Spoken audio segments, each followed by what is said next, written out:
మీ business ఏదైనా మీ ఊర్లో promotion చేయాలంటే అది సుమన్ టీవీతోనే సాధ్యం. ఇప్పుడే సంప్రదించండి. Welcome to Suman TV Kothagudem. ప్రస్తుతం మనం జులూరుపాడు మండలం మాచినపేట దగ్గర అయితే ఉన్నాం.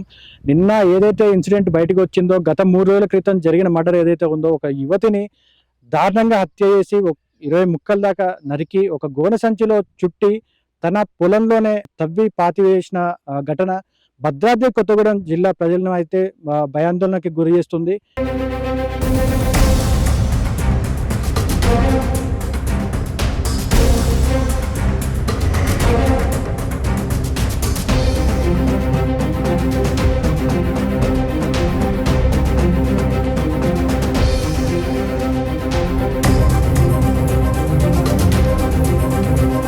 ఈ వార్త విన్న వెంటనే ఈ చుట్టుపక్కల ప్రజలు కానీ, భద్రాద్రి కొత్తగూడెం జిల్లా వాసులు కానీ భయాందోళనకు గురవుతున్నారు.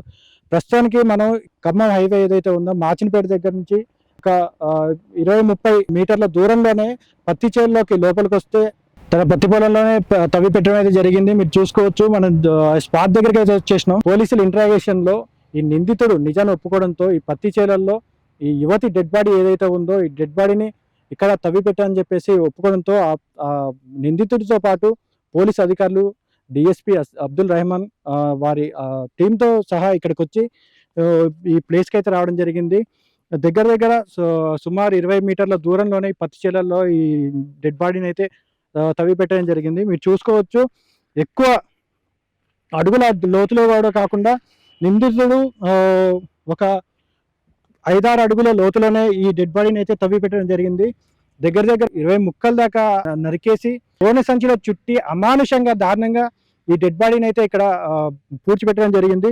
ఇక్కడ ఎక్కువసేపు కూడా ఉండలేకపోతున్నాం. నిన్న గవర్నమెంట్ వైద్యులు అట్లనే పోలీసు అధికారుల సమక్షంలో ఈ డెడ్ బాడీని వెలికితీసి గవర్నమెంట్ హాస్పిటల్కి పంపించడం జరిగింది. పూర్తి పంచనామా తర్వాత గవర్నమెంట్ హాస్పిటల్కి అయితే ఈ డెడ్ బాడీని అయితే పంపించడం జరిగింది.